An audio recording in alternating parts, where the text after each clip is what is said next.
where news comes first. This is ABC 7 Extra. Welcome to ABC 7 Extra Sunday. Good evening, everyone. I'm Mark Ross. Rarely, if ever, do we have a local news event that affects a Sunday Extra program that we've already produced. Such is the case this week. Our guest tonight is the new president of New Mexico State University, Valerio Ferme. We taped this interview ahead of him taking over the position fully as of this week. And on his second day, Dr. Ferme fired longtime athletic director Mario Mocha and replaced him with interim athletic director Amber Burge, currently the deputy athletic director for strategic initiatives. The decision following a period of struggles with the culture of the Aggies' men's and women's basketball programs, as well as lawsuits filed against the university by 3 former NMSU men's basketball players over allegations of hazing by other team members, which they say were ignored by athletic department leaders. Mocha and university leaders had been working over the past 2 years to implement corrective measures.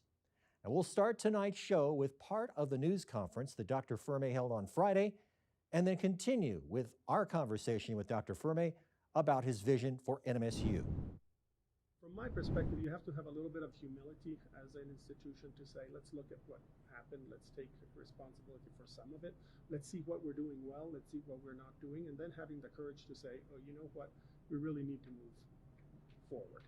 So from my perspective, I think, it's more about thinking about the excellence of this institution. I want it to be excellent. I want to get to the next level of performance. And I think we really need to take all of these things, whether they are this stuff in athletics, whether it is in academics, whether it is our R1 status, and say, what is the next level that we can achieve? I still had plenty of other questions for the new president of NMSU, so let's begin. New Mexico State University has a new president. Valerio Ferme was unanimously approved by the school's Board of Regents in October. Dr. Ferme recently served as Executive Vice President for Academic Affairs and Provost at the University of Cincinnati, where he championed student success via numerous access and retention investments. He has a doctorate in comparative literature from the University of California at Berkeley and undergraduate degrees in biology and religious studies from Brown University. He also has a master's in comparative literature and Italian studies from Indiana University. And he joins me now via Zoom. President Ferme, welcome to ABC 7 Extra Sunday. Thank you very much, Mark. I appreciate the time. President Ferme, for those of us, including myself, who are unfamiliar with comparative literature, give us a brief explanation. Obviously, it's a subject you're quite passionate about. Yes, so comparative literature is probably for people who have lots of interests and who like to look at those interests from different angles. So it's both about studying different literatures in the same context or looking at periods of our literary and cultural history from many angles. I also had a very strong interest in arts and music, and so those things allowed me to put them all together in this degree, where you study literature, arts, and the different cultural components as part of the expression of certain. As my focus was mostly on the beginning of the 20th century, where many art movements started developing, and they were part of a bigger cultural shift that happened with many of the discoveries in the sciences that at that time started influencing how people, for example, perceived reality. I'll leave it at that because you probably don't want to get more into the details than that. Well, it does sound very fascinating. Are you starting to get settled in being in Las Cruces and being on campus at NMSU? Yes, as a matter of fact, I've been in Las Cruces since November 5th. I've been pretty busy getting to know some of our constituents. I've traveled through the state to many of our agricultural research centers. So yeah, I will say I'm pretty settled and pretty happy about the way things are moving. Now, President Ferme, when the Board of Regents voted unanimously to approve that contract with you on October 25th, Regent Chair Amu Devastali welcomed you and said, quote, "The Board of Regents will stand with you side by side in true partnership to lead this university, to calm our waters, to bigger and better things that we know we are capable of. Can you speak to the challenges you have at hand in 2025 and how you plan to tackle them? Yes. So first of all, I do need to thank the Regents and Chair Devastali for the work that they put together for me, both before and after I came here. I think they've been very supportive in telling me some of the things that have been going on, helping me to be introduced to legislators and community members. So that's been very useful. Before I came, I had already studied the status of the university. I see enormous potential in the university. We have had some instability, and my role, I think the first thing that I want to do is work on the culture of the university, making sure that we get some alignment, but also really my big thing is teaming, is working together. So figuring out how we can make that happen moving forward. It's to me, it's a fun job. I know that there are a lot of challenges, but I see a lot of really good enthusiasm. You asked me for specifics. I think we need to get a hold of our student success. We to do a better job of getting our students graduated and inserted in the job market well.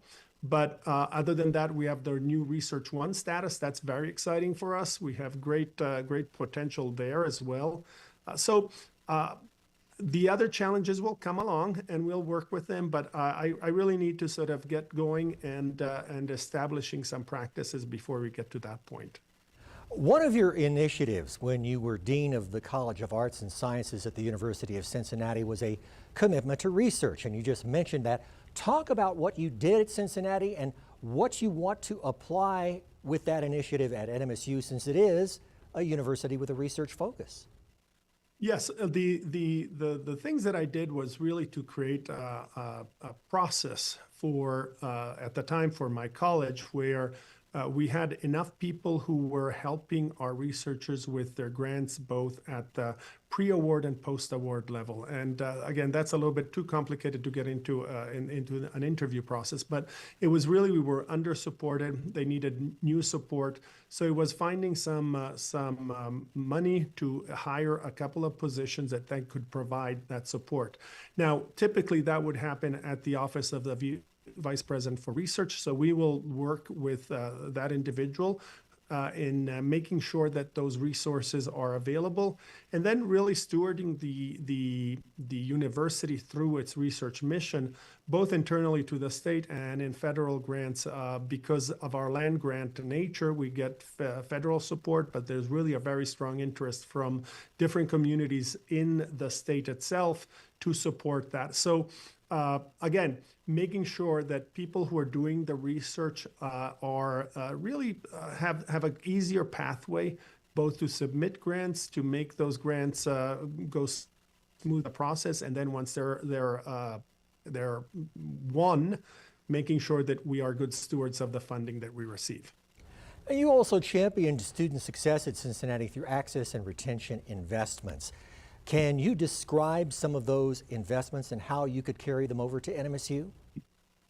Again, sometimes it's about small changes in how you finance the operations. One of the things that I did at Cincinnati, in fact, there are two. One was really solidifying the advising group, because advising is one of the crucial elements of student support in order to get to success, because good advising leads to easier practices for our students to get through their requirements and to graduation. So ensuring that there was stability meant putting some money to the base salaries of our advisors so that they could be happy and they wouldn't with frequency, which sometimes is a cause of problems for students who start with one advisor and end up having two or three during their careers. So doing that was really important. Another measure that I think is really important is student success, and it's one that I've already started talking with both the provost and some of the deans, is the creation of emergency funds, whether they are centrally located or at the level of the colleges, when students need small amounts of money to continue to be enrolled and allowed to sign up for courses. We typically have a process somewhere close to the 2/3 of the semester where students re-enroll. And if they have a block because they have some fees that they haven't paid because they can't afford them, then that is something that these kind of emergency funds can obviate, can solve the problem. Finally, one last thing that I do want to say is we still see a lot of food insecurity on campus, those kind of things, but also housing insecurity, starting to dig into what the situation is with our students and making sure that we start addressing those problems with, again, resources. Sometimes you don't need a lot of resources to get there, and those are things that all contribute to student success. President Ferme, before you were at Cincinnati, you were at Northern Arizona University in Flagstaff, where you were the Dean of the College of Arts and Letters, and one of your successes was bolstering collaborations between students and organizations in the Flagstaff area. Talk about what you did there, and would you want to apply those same things to the relationship between NMSU and Las Cruces?